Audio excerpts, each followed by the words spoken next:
यकीन मानिए यही जय घोष आज दुनिया के हर कोने में गूंज रहा है। देवी और सज्जनों, बाबा साहब को अपना प्रेरणा स्रोत मानने वाले हमारे माननीय प्रधानमंत्री जी ने भारतीय संविधान के लोकतांत्रिक आदर्शों की ध्वजा को विश्व के पटल पर ऊंचा और ऊंचा किया है। आइए दोनों हाथों पर उठाकर स्वागत करें भारत के संविधान को देश का स्वाभिमान मानने वाले जन जन के प्रिय प्रधानमंत्री जी का जोरदार तालियों से हाथ ऊपर उठाकर स्वागत, अभिनंदन वंदन करें। यमुनानगर की पावन धरती पर उमड़े देशभक्तों के इस जन सैलाब में हर कोई लालायित है नजदीक से अपने प्रधानमंत्री जी की एक झलक पाने के लिए। आपका ये स्नेह स्वाभाविक है। आपसे आग्रह, देवी और सज्जनों, कृपया अपने अपना निर्धारित स्थान ग्रहण करें।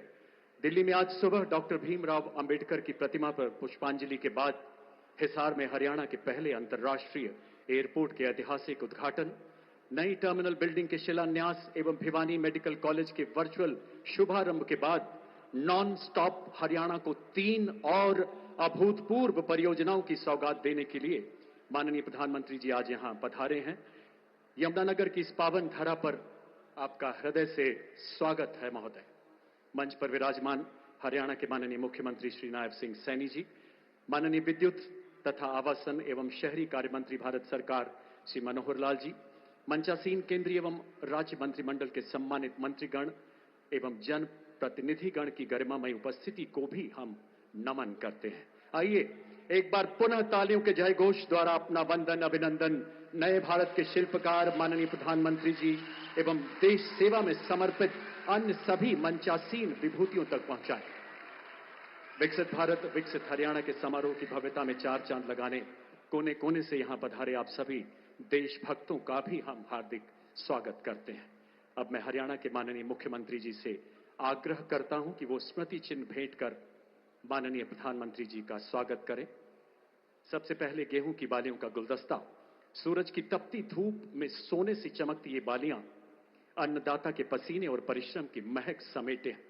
आज पूरा देश बैसाखी की उमंग से सराबोर है।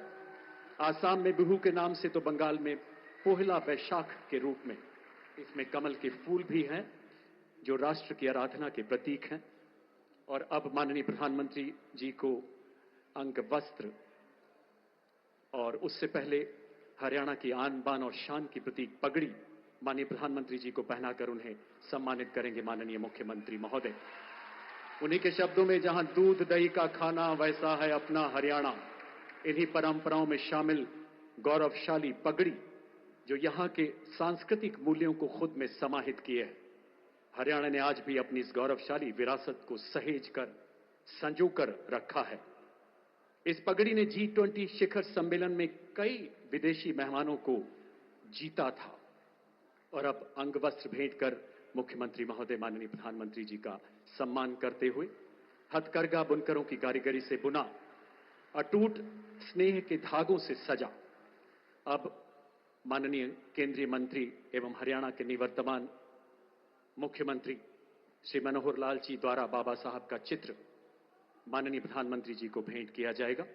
देवी और सज्जनों, इसे टेक्सटाइल के वेस्ट से बनाया गया है जिसकी चर्चा माननीय प्रधानमंत्री जी ने गत माह मन की बात में की थी। उन्होंने पानीपत में उभरती टेक्सटाइल रिसाइकलिंग हब का भी जिक्र किया था।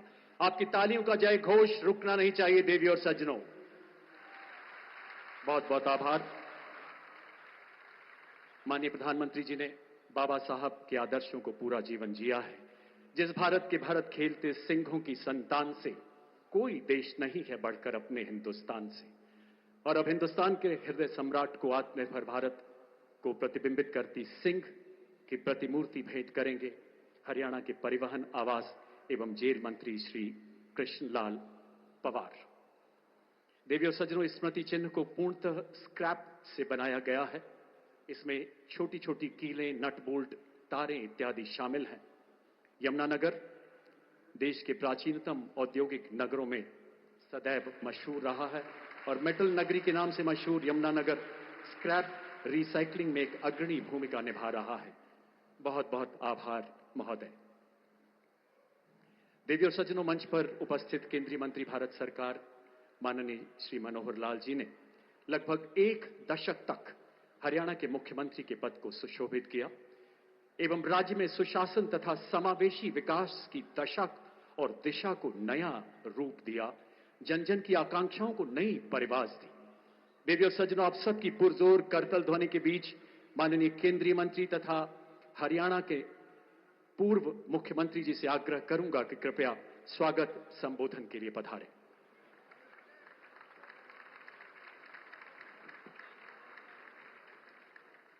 भारत माता की, भारत माता की। अपने देश के लोकप्रिय यहां के 140 करोड़ जनता की दिलों की धड़कन अपने प्रधानमंत्री माननीय श्री नरेंद्र मोदी जी, मंच पर उपस्थित अपने इस प्रदेश के मुख्यमंत्री, युवा और संघर्षशील साथी श्री नायब सिंह सैनी जी, केंद्र में राज्य मंत्री इस नाते से राव इंद्रजीत सिंह जी, केंद्र में राज्य मंत्री इस नाते से श्री कृष्णपाल गुर्जर जी, प्रदेश के ऊर्जा मंत्री श्री अनिल विज जी, कैबिनेट मंत्री हरियाणा श्री कृष्णलाल पंवार जी, कैबिनेट मंत्री हरियाणा श्री श्याम सिंह राणा जी, सभी उपस्थित सांसदगण, प्रदेश के सभी अन्य नेतागण और हरियाणा भर से आए हुए सभी हमारे भाइयों बहनों, ऊर्जा विभाग से संबंधित सभी हमारे अधिकारीगण, आज सबसे पहले संविधान निर्माता डॉक्टर भीमराव जी अंबेडकर, उनकी जयंती का दिन 14 अप्रैल है। मैं उनके चरणों में श्रद्धांजलि अर्पित करता हूं, नमन करता हूं। आज प्रधानमंत्री जी हमारे बीच में हरियाणा पधारे हैं। इस कार्यक्रम से पहले हिसार में आपने हिसार एयरपोर्ट के भवन का और उद्घाटन किया और वहां से जो पहली फ्लाइट जिसका आज उड़ान भरी है, जिसने हिसार से और अयोध्या तक, इन दोनों कार्यक्रमों को आपने किया, उसके लिए भी आपका मैं बहुत बहुत धन्यवाद करता हूं। और इसी प्रकार से आज यमुनानगर में भी ऊर्जा विभाग का एक 800 मेगावाट का ताप घर, बिजली घर, इसका शिलान्यास आप करेंगे। और ऐसे ही यमुनानगर नगर निगम द्वारा निर्मित सीबीजी का प्लांट 2600 टन का जो प्रति वर्ष एक प्रकार से उसका सीबीजी का उत्पादन होगा, ऐसे एक स्वच्छ ऊर्जा का एक बड़ा प्रोजेक्ट, इसका भी आप शिलान्यास करेंगे। माननीय प्रधानमंत्री जी, मैं आपके स्वागत के लिए खड़ा हुआ हूं। मैं दो भूमिकाओं में आपका स्वागत करना चाहता हूं। एक तो आपकी सरकार में आपने मुझे केंद्रीय ऊर्जा मंत्री का दायित्व दिया, उस नाते से मेरा दायित्व है कि आपका मैं हृदय की गहराई से और स्वागत करता हूं। और इसके साथ ही क्योंकि हरियाणा की धरती को मैं नमन करते हुए 10 वर्ष हरियाणा की सेवा मुख्यमंत्री के रूप में की है, ये हरियाणा का परिवार, इस परिवार का सदस्य होने के नाते मैं हरियाणा की जनता की ओर से भी आपका बहुत बहुत स्वागत करता हूं, अभिनंदन करता हूं। जैसा यमुनानगर ये स्थान, इस स्थान के बारे में भी मैं इतना बताना चाहूंगा कि ये स्थान मेरे लिए भी बहुत महत्वपूर्ण है। यमुना नदी की गोद में बसा हुआ ये, यानी यमुना नदी की गोद में बसा हुआ ये यमुनानगर शहर, और इस शहर के मेरे सामाजिक जीवन के यौवन काल के 6 वर्ष मैंने यहां लगाए हैं। यहां आकर के मुझे एक परिवार के नाते इस धरती से जुड़े होने का भी एक गौरव प्राप्त है, अनुभूति मुझे होती है।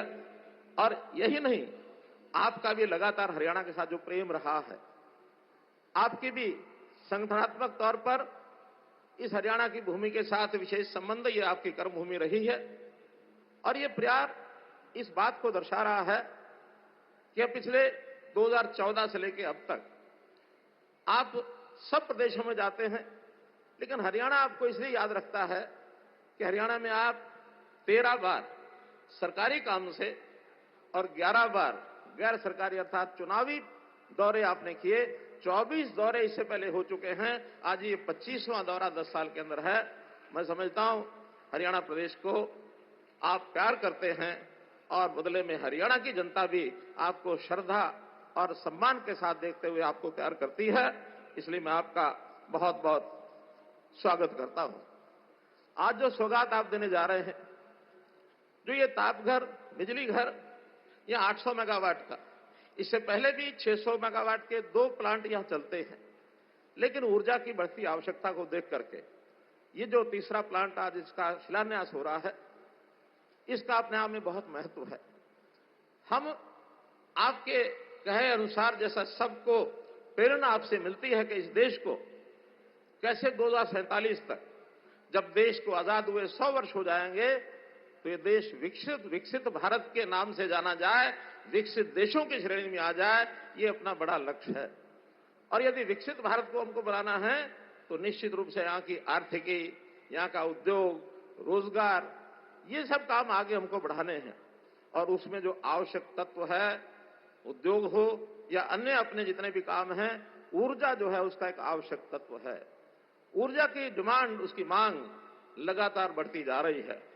जैसा 2014 से लेकर इस समय तक 249 मेगावाट 2014 में बिजली अपने देश में थी गीगावाट, और अब वो 466 गीगावाट इस समय बिजली का उत्पादन हो रहा है, अर्थात 87% वृद्धि आपके इस कार्यकाल में पिछले 11 वर्ष में हुई है। और यही नहीं, आने वाले 2031-32 तक जो लक्ष्य रखा गया है वो 874 गीगावाट का ये लक्ष्य रखा गया है। और इस ऊर्जा में चाहे वो हाइडल हो, थर्मल हो, सौर ऊर्जा हो, पवन ऊर्जा हो, न्यूक्लियर ऊर्जा हो, कई प्रकार के ऊर्जा के ये सारे साधन, ऐसे प्रकल्प, ऐसे प्रोजेक्ट्स, ऐसी योजनाएं, ये सब लगातार हम आगे बढ़ा रहे हैं। और इनको बढ़ाने के बाद निश्चित रूप से ऊर्जा के जो टारगेट है इसको हम पूरा करेंगे। और पूरा करने के बाद इस देश की जो ऊर्जा की स्थिति है, अगर मैं दुनिया भर के देशों को देखता हूं, याद करता हूं, तो सबसे ज्यादा ऊर्जा का उत्पादन आज चाइना में है, दूसरे नंबर यूएस में है, और हमारे लिए सौभाग्य की बात है कि उनके मुकाबले में तीसरे नंबर पर ऊर्जा का उत्पादन होता है तो भारतवर्ष में होता है। मित्रों, तो हम इस गति को पकड़े हुए हैं और एक दिन दुनिया में सिरमौर देश के नाते से हम आगे बढ़ने का संकल्प करते हैं। इसी प्रकार से हरियाणा के अंदर हमारी जो ऊर्जा का काम 2485 मेगावाट अभी ऊर्जा हमारे उत्पादन होती है। 800 मेगावाट का इस तापघर बनने के बाद ये 3285 मेगावाट हो जाएगी। और यही नहीं, यहां की सरकार ने अपने सामने अपनी जो मांग रखी है कि 2400 मेगावाट इसके अतिरिक्त इस प्रकार के तापघरों की योजना बनाने की है। अभी अलग बात है कि वो हरियाणा की धरती पर बने या जहां पिट हेड्स हैं, पिट हेड्स के ऊपर इस प्रकार के 3 बड़े प्लांट लगाए जाएं। ये जैसा आपका आदेश होगा उस हिसाब से उसको हम आगे बढ़ाएंगे। इसके साथ ही पहला प्लांट सीबीजी का, क्योंकि आपने 2023-24 के बजट में गोवर्धन योजना के अंतर्गत शहरी क्षेत्रों में सीबीजी के प्लांट लगाने की एक योजना बनाई थी, बताई थी। अभी हरियाणा का पहला सीबीजी का प्लांट छछरौली के गांव में 10 एकड़ जमीन के ऊपर 90 करोड़ रुपए की लागत से इस प्लांट का आज शिलान्यास होने जा रहा है। मैं नगर निगम यमुनानगर को भी बहुत बधाई देता हूं कि उन्होंने इस प्लांट को और एक चरितार्थ करके आगे बढ़ाया है। प्रति वर्ष 45,000 मीट्रिक टन नगरपालिका का जो ठोस अपशिष्ट है, सॉलिड वेस्ट है, वो इसमें उपयोग होगा। और साथ ही 36,000 मीट्रिक टन गाय के गोबर का भी इसमें उपयोग कर पाएंगे। और इस प्रकार से एक स्वच्छ ऊर्जा, इसका जो स्रोत सीबीजी होगा, ये भी यातायात के लिए अर्थात सीएनजी के नाते से इसका उपयोग कर पाएंगे। वाहनों में सीएनजी के नाते से वाहन चलते हैं। ऐसे ही आग जलाने की जगह जैसे हमारा रसोई गैस है, एलपीजी है, अथवा पाइपलाइन नेचुरल गैस है, पीएनजी है, इससे भी इस सीबीजी के बनने के बाद उसकी आपूर्ति होगी और एक बहुत बड़ा लाभ इसका आर्थिक तौर पर भी होगा। और साथ ही इसके कारण से 7,800 मीट्रिक टन कार्बन डाइऑक्साइड का जो एमिशन है उस एमिशन को हम कर पाएंगे, कम कर पाएंगे, क्योंकि दुनिया में आज सब लोगों की चिंता ये है कि हम कैसे कार्बन डाइऑक्साइड एमिशन को कम करें। तो इस प्रकार के इस प्रोजेक्ट का भी अपने आप में एक लाभ होने वाला है। आज आप हिसार के चाहे प्रोजेक्ट हो अथवा यहाँ के प्रोजेक्ट हो, उद्घाटन शिलान्यास के इस अवसर पर हरियाणा को आपने जो सौगातें दी हैं, उसके लिए मैं बहुत बहुत आपका आभार प्रकट करता हूं, बहुत बहुत धन्यवाद करता हूं। धन्यवाद। आपके ऊर्जावान उद्बोधन के लिए भारत के ऊर्जा मंत्री जी बहुत बहुत धन्यवाद। आज जिन परियोजनाओं का शिलान्यास हो रहा है, उनको परिकल्पित करने में आपने अतुलनीय भूमिका निभाई है। पुनः बहुत बहुत आभार महोदय। देवी और सज्जनों, देश के यशस्वी प्रधानमंत्री जी की प्रखर प्रेरणा से माननीय मुख्यमंत्री श्री नायब सिंह सैनी जी के कुशल नेतृत्व में हमारा नॉन स्टॉप हरियाणा नित नई बुलंदियों की ओर अग्रसर है। आपकी तालियों के उद्घोष के बीच माननीय मुख्यमंत्री जी से आग्रह, कृपया अपने संबोधन के लिए पधारें माननीय श्री नायब सिंह सैनी जी।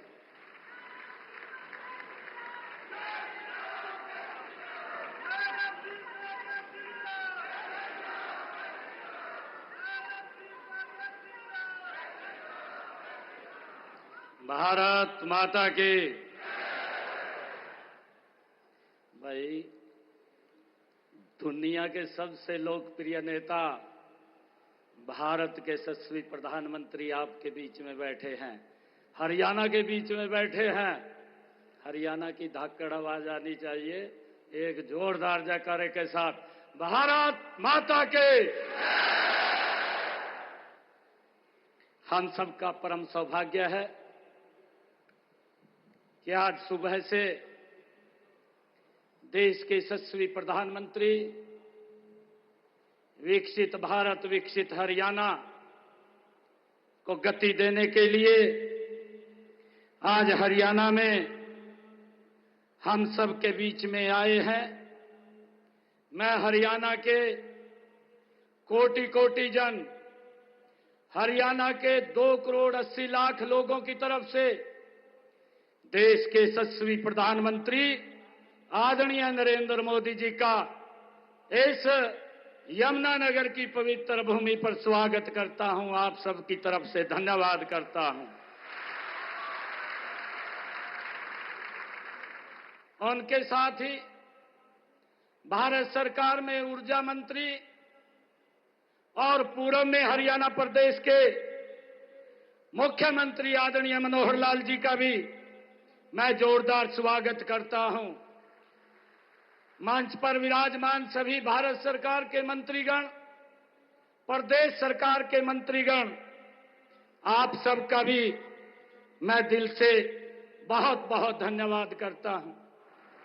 आज मुझे गर्व है, आज हम सब के लिए ये गर्व की बात है कि मां सरस्वती की गोद में बसी इस पावन नगरी यमुनानगर में माननीय प्रधानमंत्री जी का दिल से मैं स्वागत भी करता हूं, उनका अभिनंदन भी करता हूं और अपने पूरे हरियाणा की तरफ से उनको राम राम भी कहता हूं। मेरे लिए परम सौभाग्य की बात है कि मैं आप सबका भी हार्दिक स्वागत करता हूं। आप सब इतनी भारी संख्या में आए हैं। मैं आप सब की तरफ से माननीय प्रधानमंत्री जी का आप लोग स्वागत करने के लिए आए हैं, इसके लिए आप सबका बहुत बहुत धन्यवाद भी करता हूं। माननीय प्रधानमंत्री जी, आज हम सब हरियाणा वासियों के लिए ये बहुत बड़ा दिन है, बहुत शुभ दिन है। आज भारत रत्न बाबा साहेब भीमराव अंबेडकर जी की 135वीं जयंती है। मैं उन्हें कोटि कोटि नमन करता हूं। इस शुभ दिन पर किसानों और मजदूरों के मसीहा दीनबंधु सर चौधरी छोटू राम जी के नाम पर स्थापित थर्मल पावर प्लांट में आपके कर कमलों द्वारा 800 मेगावाट की अल्ट्रा सुपर क्रिटिकल यूनिट की आधारशिला भी अभी रखी जाएगी। मैं इसके लिए आपका पुनः बहुत बहुत धन्यवाद करता हूं। आदरणीय प्रधानमंत्री जी, इसके लिए मैं हरियाणा सरकार की तरफ से और हरियाणा वासियों की तरफ से आपका धन्यवाद करता हूं। आदरणीय प्रधानमंत्री जी, अभी कुछ घंटे पहले आपने अपने कर कमलों से हिसार में हरियाणा के पहले एयरपोर्ट महाराजा अग्रसेन उसके दूसरे टर्मिनल का भवन का शिलान्यास किया। वहां से भगवान श्री राम की नगरी अयोध्या में स्थित महर्षि वाल्मीकि अंतर्राष्ट्रीय हवाई अड्डे तक की पहली हवाई उड़ान को हरी झंडी भी आपने दिखाई है। करोड़ों देशवासियों के अयोध्या में राम मंदिर के सांझे सपने को भी माननीय प्रधानमंत्री जी आपने ही पूरा किया है। साथियों, इससे अच्छा दिन और खुशी की बात हमारे लिए नहीं हो सकती है। आप हमारे बीच में मौजूद हैं। माननीय प्रधानमंत्री जी, यह वही यमुनानगर है जहां की माटी में लकड़ी और बर्तनों के लघु उद्योगों से लाखों लोगों को रोजगार मिलता है। आज आपके आगमन से यह शहर विकास के स्वर्णिम युग में कदम रख रहा है। आज यहां की हवा में एक नया जोश, एक नई उम्मीद और एक नया उत्साह आया है। माननीय प्रधानमंत्री जी, आपके मार्गदर्शन और प्रेरणा से पिछले 10 सालों में हरियाणा ने विकास के हर क्षेत्र में नए कीर्तिमान स्थापित किए हैं और अपना परचम हरियाणा ने लहराया है। आज इसी यमुनानगर जगाधरी नगर निगम क्षेत्र में आपके कर कमलों द्वारा कंप्रेस्ड बायोगैस प्लांट की आधारशिला भी आपके द्वारा रखी जा रही है। यह परियोजना भारत सरकार के गोवर्धन मिशन के तहत एक अहम प्रयास है। आदरणीय प्रधानमंत्री जी, यह भी एक मिसाल है कि हम आधुनिक युग में भी अपने परंपरागत ज्ञान और कौशल का प्रयोग करते हुए विकास के मार्ग पर आगे कैसे बढ़ सकते हैं, ये आपने हमारा मार्गदर्शन किया है। आदरणीय प्रधानमंत्री जी, यह परियोजना न केवल एक तकनीकी उपलब्धि होगी बल्कि यह हमारे भविष्य की ओर आपके द्वारा बढ़ाया गया एक हरित, टिकाऊ और स्वच्छ कदम भी होगा। माननीय प्रधानमंत्री जी, हरियाणा आपके नेतृत्व में डबल इंजन की सरकार से चल रहा था, लेकिन अब हरियाणा की जनता के आशीर्वाद से आपके मार्गदर्शन में हरियाणा में ट्रिपल इंजन की सरकार है। हमारी तीसरी पारी में हरियाणा अब 3 गुना गति की रफ्तार से आगे बढ़ रहा है।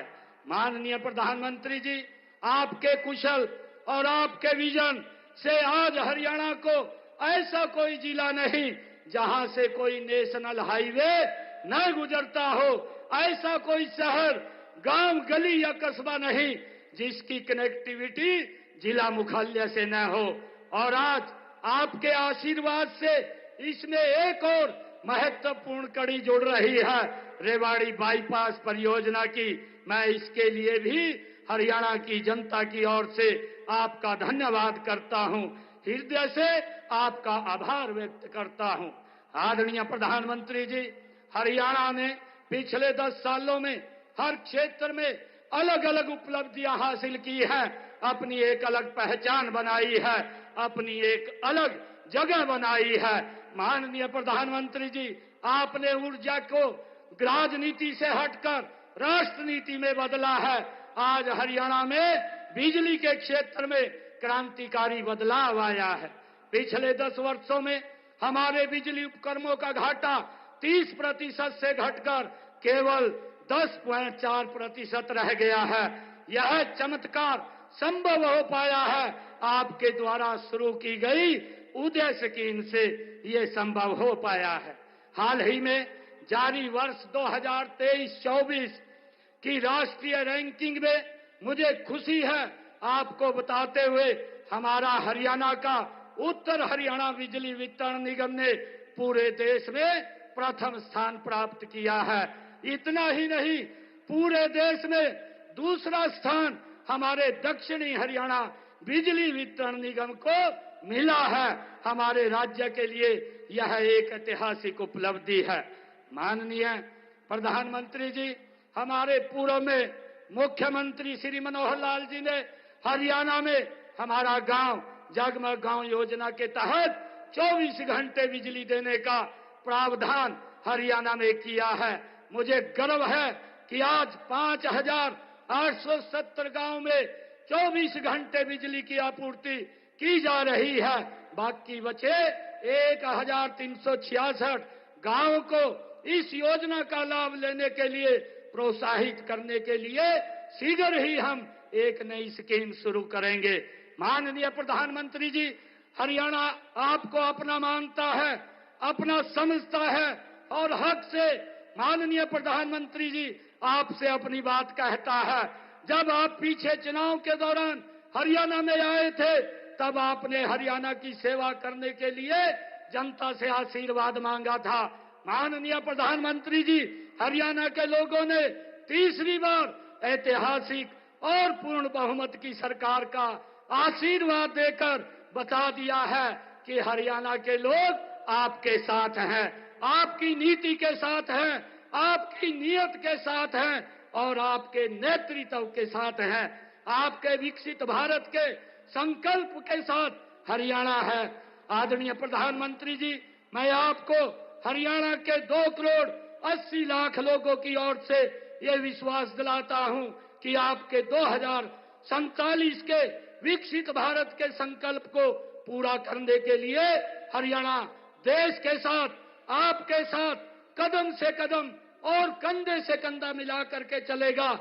माननीय प्रधानमंत्री जी, आपको विश्वास दिलाता हूं कि विकसित भारत के मानचित्र पर विकसित हरियाणा की भी तस्वीर होगी। मैं एक बार पुनः हरियाणा के अपने सभी परिवारजनों की ओर से आप हरियाणा में पधारे हैं। आने पर हरियाणा के विकास को नई दिशा और नई ऊंचाई देने के लिए हृदय से आपका अभिनंदन करता हूं, आपका वंदन करता हूं, आपका स्वागत करता हूं। बहुत बहुत धन्यवाद। जय हिंद, जय भारत, जय भारत। राष्ट्र प्रेम एवं मानव कल्याण की संवेदनाओं से ओतप्रोत आपके प्रेरणादायक संबोधन के लिए बहुत बहुत आभार माननीय मुख्यमंत्री जी। आपके मार्गदर्शन में हरियाणा जन कल्याण एवं मानव सेवा के नए कीर्तिमान स्थापित कर रहा है। आपके निवास संत कुटीर के दरवाजे हरियाणा वासियों के लिए 24 घंटे खुले हैं। हरियाणा सरकार अपने तीसरे कार्यकाल में तिगुनी गति से विकसित भारत एवं विकसित हरियाणा के लक्ष्य की ओर अनवरत अग्रसर है और इस संकल्प सिद्धि को केंद्र सरकार की विभिन्न विकास परियोजनाएं लगातार नई ऊर्जा, नई गति शक्ति प्रदान कर रही हैं और इसी महाप्रकल्प में नए आयाम जोड़ते हुए माननीय प्रधानमंत्री जी द्वारा आज यहां 3 ऐतिहासिक परियोजनाओं का शिलान्यास एवं उद्घाटन किया जा रहा है। देवियों और सज्जनों, इसकी विस्तृत जानकारी एवं हरियाणा के पिछले 10 सालों की विकास यात्रा को 2 लघु फिल्मों द्वारा भी दिखाया जाएगा। आप सबकी करतल ध्वनि के जय घोष के बीच माननीय प्रधानमंत्री जी से निवेदन, कृपया रिमोट का बटन दबाकर इन प्रकल्पों का शिलान्यास एवं उद्घाटन करें। माननीय प्रधानमंत्री महोदय।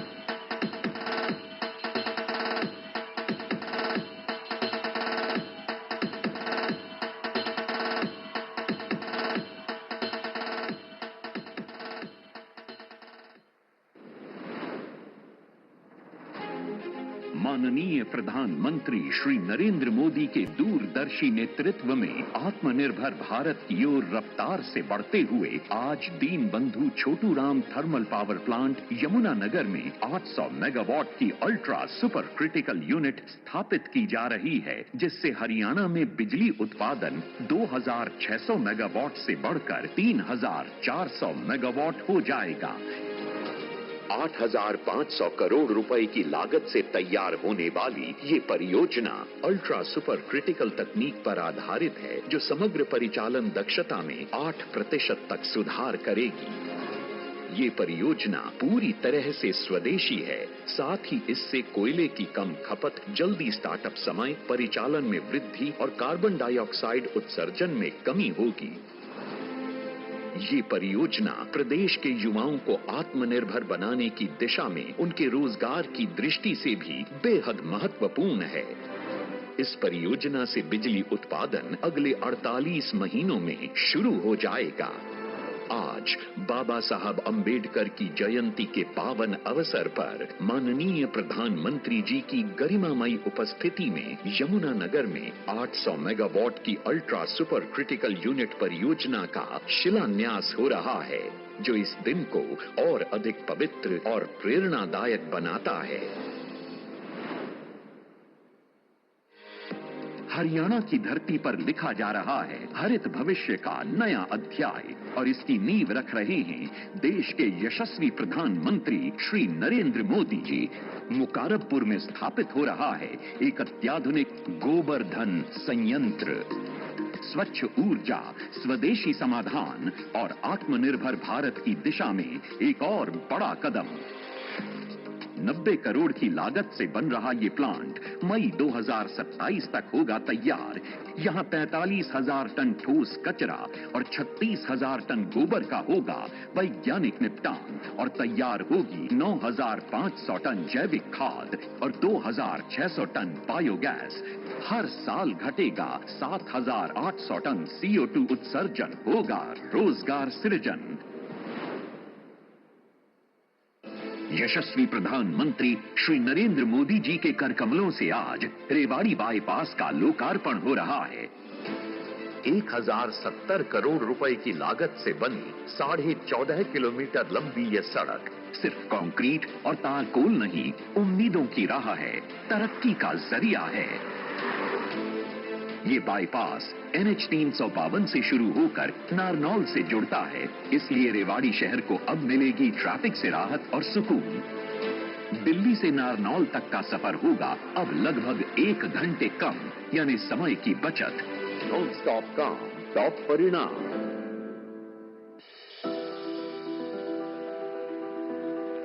2014 जब इतिहास में रचा गया एक नया अध्याय। शपथ लेता हूं कि विधि द्वारा स्थापित भारत के एक ऐसे नए युग का आरंभ हुआ जहां सबका साथ, सबका विकास और सबका विश्वास ने लिखी व्यवस्था परिवर्तन गाथा।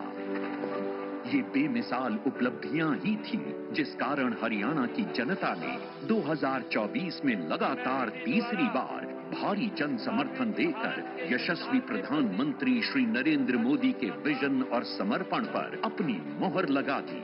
साथियों, चुनाव के दौरान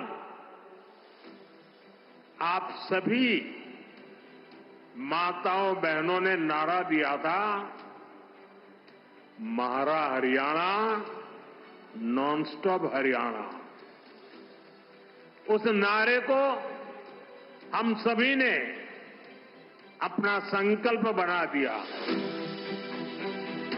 मुख्यमंत्री श्री नायब सिंह सैनी की अगुवाई में स्थानीय निकाय चुनावों में भी जोरदार जीत, और हरियाणा की ट्रिपल इंजन सरकार इस बात का प्रमाण है कि अगर जन सेवा की भावना मन में हो तो एक सशक्त और समृद्ध हरियाणा का सपना साकार होकर रहेगा। साथियों, अगर नीति, नीयत और नेतृत्व सही हो तो समाज में भी परिवर्तन आता है और देश में भी आता है। 10 वर्ष अपार हर्ष और नव उत्कर्ष की तर्ज पर प्रधानमंत्री श्री नरेंद्र मोदी और मौजूदा केंद्रीय मंत्री एवं पूर्व मुख्यमंत्री श्री मनोहर लाल की नीतियों से पहचान पत्र के जरिए स्वाभिमान के साथ घर बैठे 52 लाख परिवारों को योजनाओं और सेवाओं का लाभ मिलने लगा है। 60 विभागों की 819 सेवाएं ऑनलाइन उपलब्ध हैं।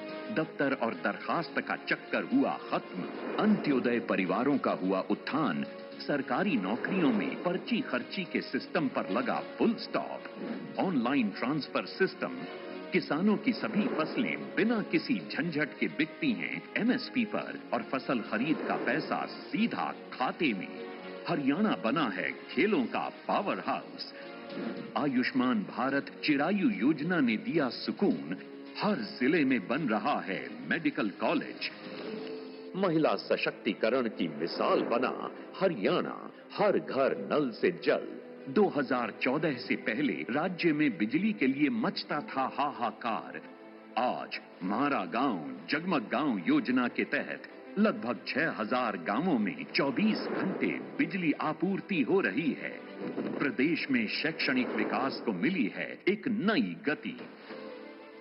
सामाजिक सुरक्षा पेंशन 2014 के मुकाबले आज 3 गुना 3000 रुपए मासिक कर दी गई। बीते 10 साल में हरियाणा नॉन स्टॉप विकास के कारण बदलावों का साक्षी बना और ये यात्रा नॉन स्टॉप जारी है क्योंकि यहाँ है ट्रिपल इंजन सरकार, तिगुनी रफ्तार। बहुत बहुत आभार महोदय। आइए जोरदार तालियों से अभिवादन करें इन अलौकिक पलों का। 10 वर्ष अपार हर्ष, नव उत्कर्ष। पिछले 10 सालों में देश उन्नति और उत्थान की ऐसी गौरव गाथा रच रहा है जो युगों युगों तक देशवासियों को प्रेरित करेगी। इस नवजागरण के प्रणेता नए भारत के शिल्पी को सुनने के लिए आज दुनिया का हर अंतर्राष्ट्रीय मंच प्रतीक्षारत रहता है। देवियों और सज्जनों, शिवालिक की पर्वत श्रृंखलाओं के उस पार तक जाती आपकी तालियों के गूंज के साथ आइए माननीय प्रधानमंत्री जी से आग्रह करें कि अपने आशीर्वचनों से हमारा मार्गदर्शन करें, अपने ओजस्वी उद्बोधन से हमें अनुग्रहित करें। माननीय प्रधानमंत्री महोदय।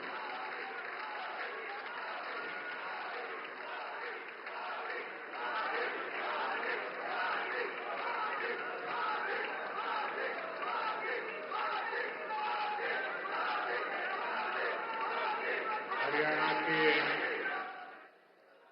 लोकप्रिय मुख्यमंत्री श्रीमान नायब सिंह सैनी जी, केंद्रीय मंत्रिमंडल के मेरे सहयोगी मनोहर लाल जी, राव इंद्रजीत सिंह जी, कृष्णपाल जी, हरियाणा सरकार के मंत्रीगण, सांसद और विधायकगण और मेरे प्यारे भाई और बहनों, हरियाणा के मेरे भाई बहनन मोदी की राम राम।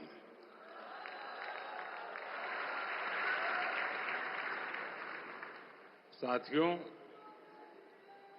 आज मैं उस धरती को प्रणाम करता हूं जहां मां सरस्वती का उद्गम हुआ, जहां मंत्रा देवी विराजती है, जहां पंचमुखी हनुमान जी है, जहां कपाल मोचन साहब का आशीर्वाद है, जहां संस्कृति, श्रद्धा और समर्पण की त्रिवेणी बहती है। आज बाबा साहब आंबेडकर जी की 135वीं जयंती भी है। मैं सभी देशवासियों को अंबेडकर जयंती की बहुत बहुत शुभकामनाएं देता हूं।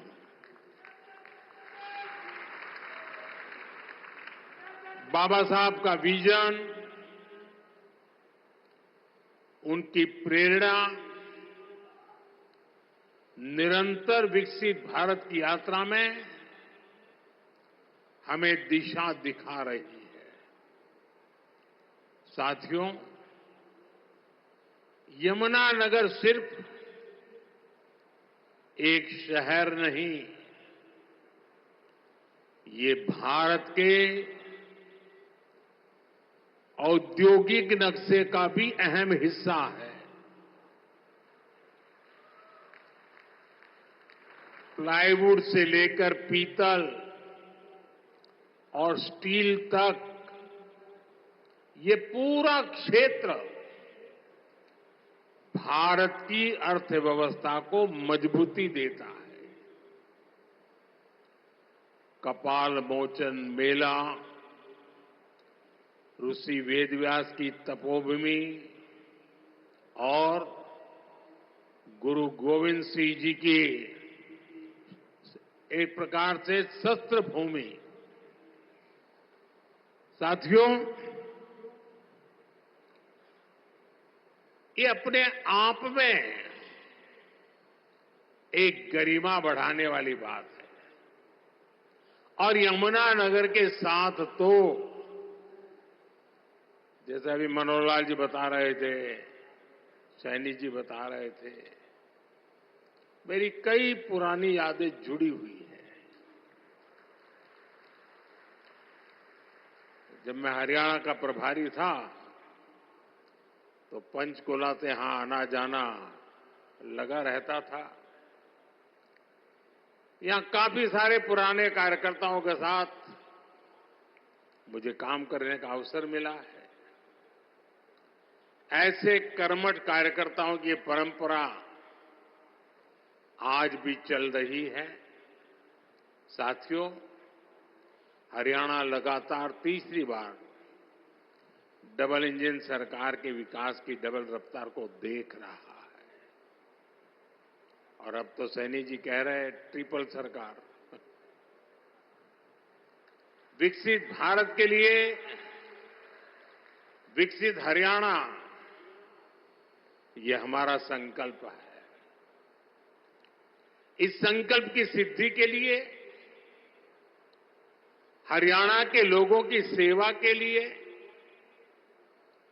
यहां के युवाओं के सपनों को पूरा करने के लिए हम ज्यादा स्पीड से, ज्यादा बड़े स्केल पर काम करते रहते हैं।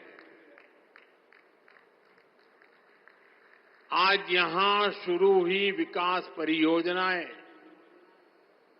ये भी इसी का जीता जागता उदाहरण है। मैं हरियाणा के लोगों को इस विकास परियोजनाओं के लिए बहुत बहुत बधाई देता हूं।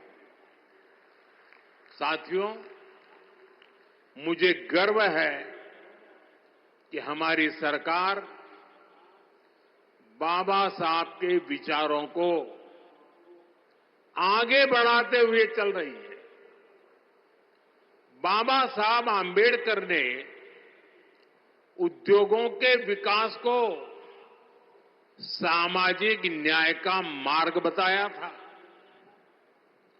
बाबा साहब ने भारत में छोटी जोतों की समस्या को पहचाना था।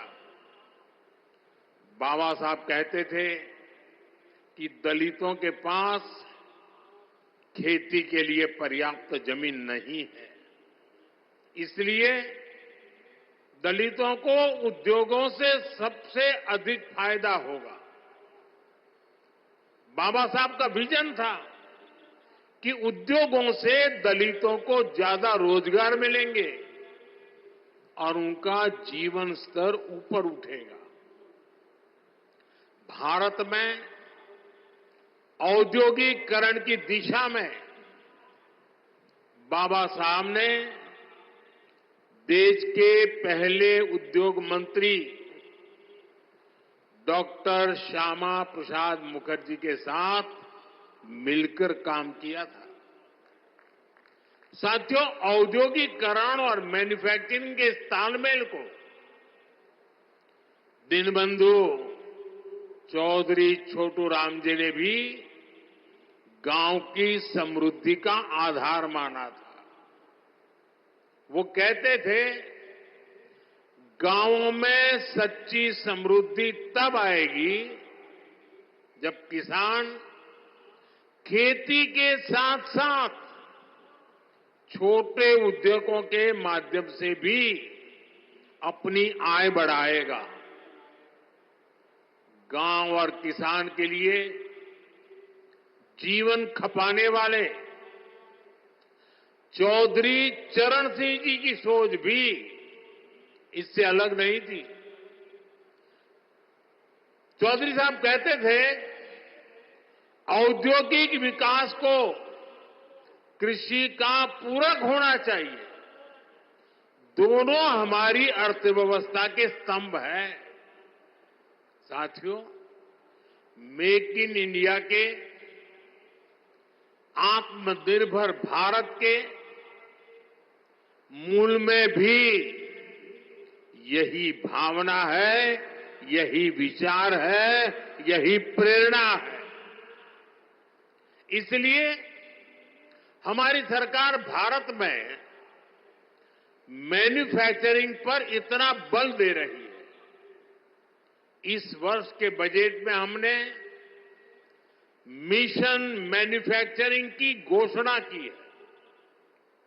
इसका मकसद है कि दलित, पिछड़े, शोषित, वंचित नौजवानों को ज्यादा से ज्यादा रोजगार मिले, नौजवानों को जरूरी ट्रेनिंग मिले, व्यापार कारोबार का खर्चा कम हो, एमएसएमई सेक्टर को मजबूती मिले,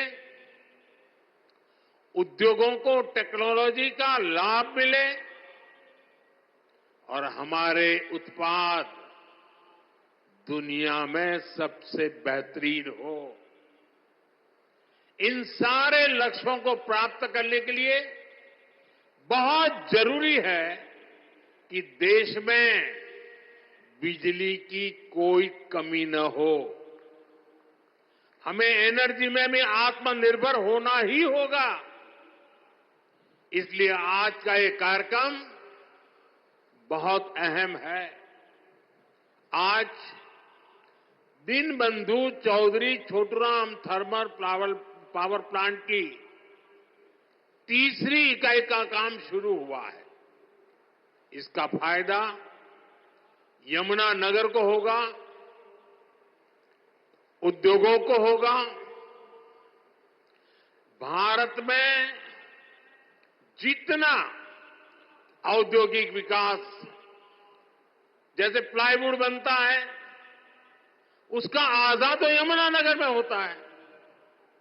यहां एल्यूमिनियम, कॉपर और पित्तल के बर्तनों की मैन्युफैक्चरिंग बड़े पैमाने पर होती है।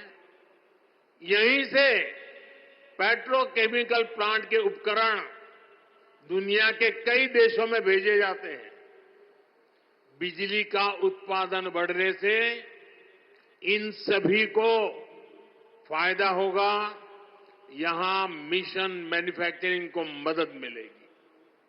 साथियों, विकसित भारत के निर्माण में बिजली की बहुत बड़ी भूमिका होने वाली है और हमारी सरकार बिजली की उपलब्धता बढ़ाने के लिए चौतरफा काम कर रही है। चाहे वन नेशन वन ग्रिड हो, नए कोल पावर प्लांट हो, सोलर एनर्जी हो, न्यूक्लियर सेक्टर का विस्तार हो, हमारा प्रयास है कि देश में बिजली का उत्पादन बढ़े, राष्ट्र निर्माण में बिजली की कमी बाधा न बने। लेकिन साथियों, हमें कांग्रेस के दिनों को भी भूलना नहीं चाहिए। हमने 2014 से पहले, जब कांग्रेस की सरकार थी, वो दिन भी देखे हैं जब पूरे देश में ब्लैकआउट होते थे, बिजली गुल हो जाती थी। कांग्रेस की सरकार रहती तो देश को आज भी ऐसे ही ब्लैकआउट से गुजरना पड़ता। न कारखाने चल पाते, न रेल चल पाती, न खेतों में पानी पहुंच पाता। यानी कांग्रेस की सरकार रहती तो ऐसे ही संकट बना रहता, बढ़ता रहता। अब इतने वर्षों के बाद, प्रयासों के बाद आज हालात बदल रहा है। बीते एक दशक में भारत ने बिजली उत्पादन की क्षमता को करीब करीब 2 गुना किया है। आज भारत अपनी जरूरतों को पूरी करने के साथ साथ पड़ोसी देशों को बिजली निर्यात भी करता है। बिजली उत्पादन, इस पर भाजपा सरकार के फोकस का लाभ हमारे हरियाणा को भी मिला है। आज हरियाणा में 16,000 मेगावाट बिजली का उत्पादन होता है। हम आने वाले कुछ सालों में एक क्षमता 24,000 मेगावाट तक पहुंचाने का लक्ष्य लेकर के काम कर रहे हैं। साथियों, एक तरफ हम थर्मल पावर प्लांट में निवेश कर रहे हैं, तो दूसरी तरफ देश के लोगों को पावर जनरेटर बना रहे हैं। हमने पीएम सूर्यघर मुफ्त बिजली स्कीम शुरू की है। अपने छत पर सोलर पैनल लगाकर आप अपना बिजली का बिल 0 कर सकते हैं। इतना ही नहीं, जो अतिरिक्त बिजली का उत्पादन होगा उसे बेचकर कमाई भी कर सकते हैं। अब तक देश के 1.25 करोड़ से ज्यादा लोग इस योजना के तहत रजिस्ट्रेशन करा चुके हैं। मुझे खुशी है कि हरियाणा के भी लाखों लोगों ने इससे जुड़ने के लिए अप्लाई किया है। और जैसे जैसे इस योजना का विस्तार हो रहा है, इससे जुड़ा सर्विस इकोसिस्टम भी बड़ा हो रहा है। सोलर सेक्टर में नई स्किल्स बन रही है, एमएसएमईज के लिए नए मौके बन रहे हैं और युवाओं के लिए अनेक अवसर तैयार हो रहे हैं। साथियों, हमारे छोटे छोटे शहरों में छोटे उद्योगों को पर्याप्त बिजली देने के साथ ही सरकार इस तरफ भी ध्यान दे रही है कि उनके पास पर्याप्त पैसे रहे। कोरोना काल में एमएसएमई को बचाने की लाखों करोड़ों रुपए की सहायता सरकार ने दी है। छोटे उद्योग भी अपना विस्तार कर सके, इसके लिए हमने एमएसएमई की परिभाषा बदली है। अब छोटे उद्योगों को ये डर नहीं सताता कि जैसे ही वो आगे बढ़े सरकारी मदद छीन जाएगी। अब सरकार छोटे उद्योग के लिए स्पेशल क्रेडिट कार्ड की सुविधा देने जा रही है। क्रेडिट गारंटी कवरेज को भी बढ़ाया जा रहा है। अभी कुछ दिन पहले ही मुद्रा योजना को 10 साल पूरे हुए हैं। आपको जानकर के खुशी भी होगी और सुखद आश्चर्य भी होगा। मुद्रा योजना में पिछले 10 साल में देश के सामान्य लोग जो पहली बार उद्योग के क्षेत्र में आ रहे, कारोबार के क्षेत्र में आ रहे थे, उनको बिना गारंटी 33 लाख करोड़ रुपए, आप कल्पना कीजिए, 33 लाख करोड़ रुपए बिना गारंटी के लोन के रूप में दिए जा चुके हैं। इस योजना के 50% से भी ज्यादा लाभार्थी एससी, एसटी, ओबीसी परिवार के ही साथी हैं। कोशिश यही है कि छोटे उद्योग हमारे नौजवानों के बड़े सपनों को पूरा करें। साथियों, हरियाणा के हमारे किसान भाई बहनों की मेहनत हर भारतीय की थाली में नजर आती है। भाजपा की डबल इंजन की सरकार किसानों के दुख सुख की सबसे बड़ी साथी है। हमारा प्रयास है कि हरियाणा के किसानों का सामर्थ्य बढ़े। हरियाणा की भाजपा सरकार अब राज्य की 24 फसलों को एमएसपी पर खरीदती है। हरियाणा के लाखों किसानों को पीएम फसल बीमा योजना का लाभ भी मिला है।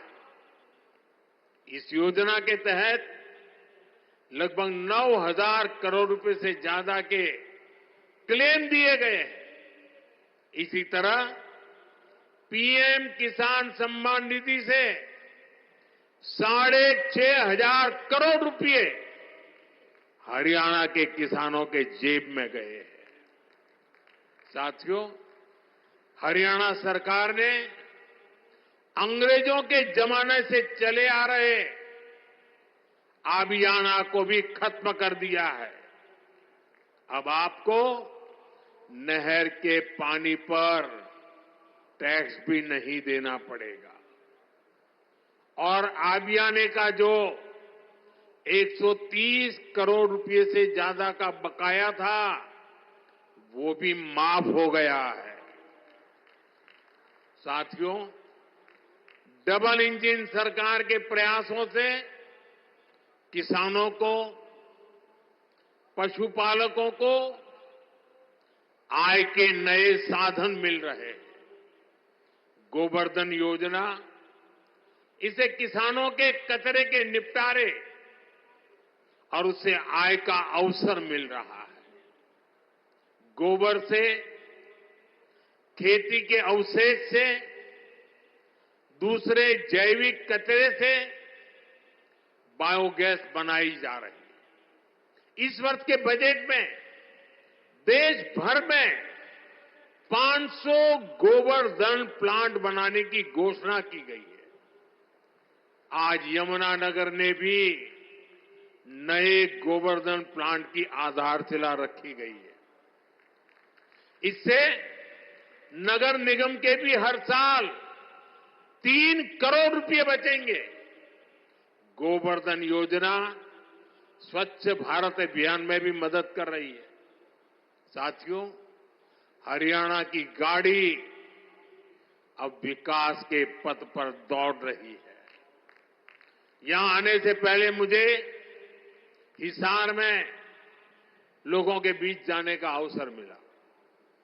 वहां से अयोध्या धाम के लिए सीधी हवाई सेवा शुरू हुई है।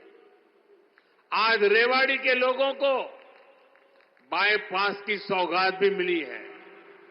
अब रेवाड़ी के बाजार, चौराहों, रेलवे फाटकों पर लगने वाले ट्रैफिक जाम से लोगों को छुटकारा मिल जाएगा।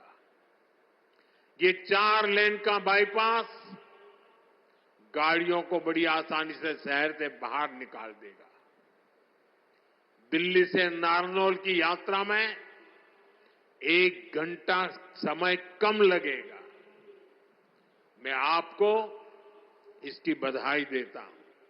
साथियों, हमारे लिए राजनीति सत्ता सुख का नहीं, सेवा का माध्यम है।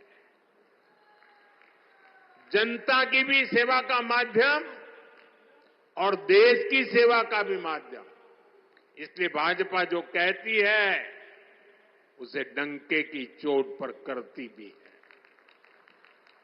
हरियाणा में तीसरी बार सरकार बनने के बाद हम लगातार आपसे किए वायदे पूरे कर रहे हैं। लेकिन कांग्रेस शासित राज्यों में क्या हो रहा है? जनता से पूरा विश्वासघात। पड़ोस में देखिए, हिमाचल में जनता कितनी परेशान है। विकास के, जन कल्याण के सारे काम ठप पड़े हैं। कर्नाटका में बिजली से लेकर दूध तक, बस किराए से लेकर बीज तक, हर चीज महंगी हो रही है। मैं सोशल मीडिया पर देख रहा था, कर्नाटका में कांग्रेस सरकार ने जो महंगाई बढ़ाई है, भांति भांति के टैक्स लगाए हैं, सोशल मीडिया में लोगों ने बड़ा आर्टिकुलेट किया है और उन्होंने कहा है, और ए टू जेड पूरी एबीसीडी और हर अक्षर के साथ कैसे कैसे उन्होंने टैक्स बढ़ाए, उसका ए टू जेड पूरा लिस्ट बना करके एक कर्नाटक की कांग्रेस सरकार की पोल खोल के रखी है। खुद वहां के मुख्यमंत्री के करीबी कहते हैं कि कांग्रेस ने कर्नाटका को करप्शन में नंबर 1 बना दिया। साथियों, तेलंगाना की कांग्रेस सरकार भी जनता से किए वादे भूल गई है। वहां कांग्रेस, वहां की सरकार जंगलों पर बुलडोजर चलवाने में व्यस्त है। प्रकृति को नुकसान, जानवरों को खतरा, यही है कांग्रेस की कार्यशैली। हम यहां कचरे से गोवर्धन बनाने के लिए मेहनत कर रहे हैं और वो बने बनाए जंगलों को उजाड़ रहे हैं। यानी सरकार चलाने के 2 मॉडल आपके सामने हैं। एक तरफ कांग्रेस का मॉडल है जो पूरी तरह झूठ साबित हो चुका है, जिसमें सिर्फ कश्मीर कुर्सी के बारे में सोचा जाता है। दूसरा मॉडल बीजेपी का है जो सत्य के आधार पर चल रहा है, बाबा साहब आंबेडकर ने दी हुई दिशा पर चल रहा है, संविधान की मर्यादाओं को सर आंखों पर चढ़ा के चल रहा है और सपना है विकसित भारत बनाने के लिए प्रयास करना। आज यहां यमुनानगर में भी हम इसी प्रयास को आगे बढ़ता देखते हैं। साथियों, मैं आपसे एक और अहम विषय की चर्चा करना चाहता हूं। कल देश ने वैशाखी का पर्व मनाया है। कल ही जलियांवाला बाग हत्याकांड के भी 106 वर्ष हुए हैं। इस हत्याकांड में अपनी जान गंवाने वालों की स्मृतियां आज भी हमारे साथ है। जलियांवाला हत्याकांड में शहीद हुए देशभक्तों और अंग्रेजों की क्रूरता के अलावा एक और पहलू है जिसे पूरी तरह अंधेरे में डाल दिया गया था। ये पहलू मानवता के साथ, देश के साथ खड़े होने के बुलंद जज्बे का है। इस जज्बे का नाम शंकरन नायर था।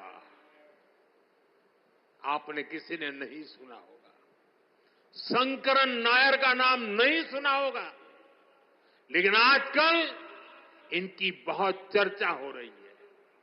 शंकरन नायर जी एक प्रसिद्ध वकील थे और उस जमाने में 100 साल पहले अंग्रेजी सरकार में बहुत बड़े पद पर विराजमान थे। वो सत्ता के साथ रहने का सुख, चैन, मौज सब कुछ कमा सकते थे, लेकिन उन्होंने विदेशी शासन की क्रूरता के विरुद्ध जलियांवाला बाग की घटना से व्यथित होकर मैदान में उतरे। उन्होंने अंग्रेजों के विरुद्ध आवाज उठाई। उन्होंने उस बड़े पद से लात मार करके इसे छोड़ दिया। केरल के थे, घटना पंजाब में घटी थी। उन्होंने जलियांवाला बाग हत्याकांड केस लड़ने का खुद ने फैसला किया। वो अपने दम पर लड़े, अंग्रेजी साम्राज्य को हिला कर रख दिया। जिस अंग्रेजी साम्राज्य का सूरज, जिनका सूरज कभी अस्त नहीं होता था, उसको शंकर नायर जी ने जलियांवाला हत्याकांड के लिए कोर्ट में कटघरे में खड़ा कर दिया। साथियों, ये सिर्फ मानवता के साथ खड़े होने का ही मामला भर नहीं है, ये एक भारत श्रेष्ठ भारत का भी बहुत उत्तम उदाहरण है। कैसे दूर सुदूर दक्षिण में केरल का एक व्यक्ति पंजाब में हुए हत्याकांड के लिए अंग्रेजी सत्ता से टकरा गया। यही स्पिरिट हमारी आजादी की लड़ाई की असली प्रेरणा है। यही प्रेरणा आज भी विकसित भारत की यात्रा में हमारी बहुत बड़ी ताकत है। हमें केरल के शंकरन नायर जी के योगदान के बारे में जरूर जानना चाहिए, और पंजाब, हरियाणा, हिमाचल, यहां के एक एक बच्चे को जानना चाहिए। साथियों, गरीब, किसान, नौजवान और नारी शक्ति, इन चारों स्तंभों को सशक्त करने के लिए डबल इंजन सरकार निरंतर काम कर रही है। हम सभी के प्रयासों से हरियाणा जरूर विकसित होगा। मैं अपनी आंखों से देख रहा हूं, हरियाणा फलेगा, फूलेगा, देश का नाम रोशन करेगा। आप सभी को इन अनेक विकास कार्यों के लिए बहुत बहुत शुभकामनाएं। दोनों हाथ ऊपर करके पूरी ताकत से मेरे साथ बोलिए, भारत माता की, भारत माता की, भारत माता की। बहुत बहुत धन्यवाद।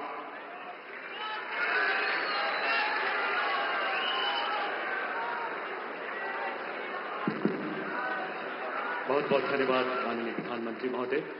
देवियों सज्जनों, आइए एक बार पुनः तालियों के जयनाद से अपना आभार हमारे प्रेरणा पुंज विकसित भारत के संकल्प के शिल्पकार माननीय प्रधानमंत्री जी तक पहुंचाएं। जोरदार तालियों से अभिवादन करें, वंदन अभिनंदन करें।